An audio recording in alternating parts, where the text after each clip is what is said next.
से बोलिए सरस्वती मैया की।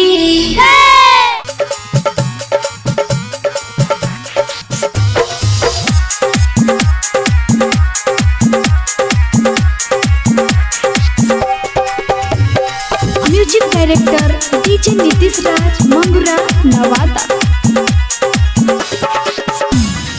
नारियल चुनरी ले लिए खरीद के चढ़ावे ला जेबे देवी माई मंदिर के माई मंदिर के माई मंदिर।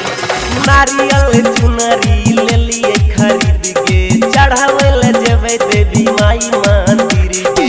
हम सरस्वती माई ला दीप बारबे हम सरस्वती माई ला दीप बारबे। बिना बाली सखी हमें जल ढारबे।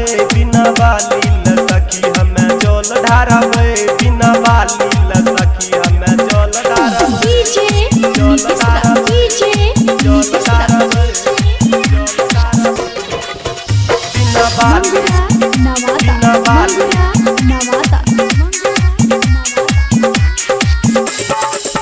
डाला से सजल फूल चढ़ाई पान डाल में। सरस्वती माई के पूजा करबै हर हाल में हर हाल में।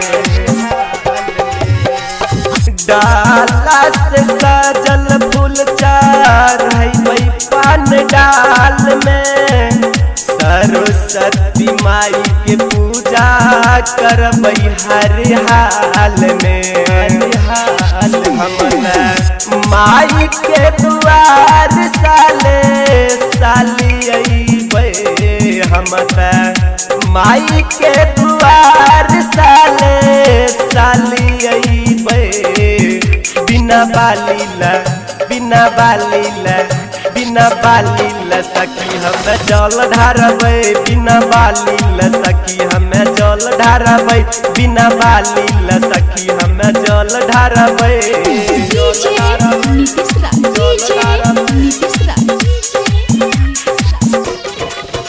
बिना बाली बिना बाली बिना बाली सखी हमें जल ढारबे। गायक शिव कुमार के जैबै सखी संग के।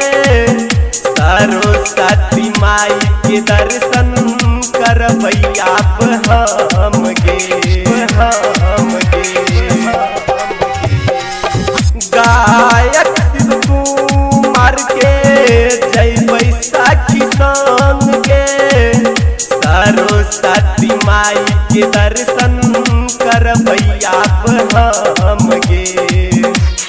हम आज पसारी के भीख मंगबै। हम यात्रा पसारी के भीख मंगबै। बिना बाली बिना बाली सखी हम जल ढारबे। बिना बाली सखी हम जल ढारबे। बिना बाली सखी हम जल ढारबे।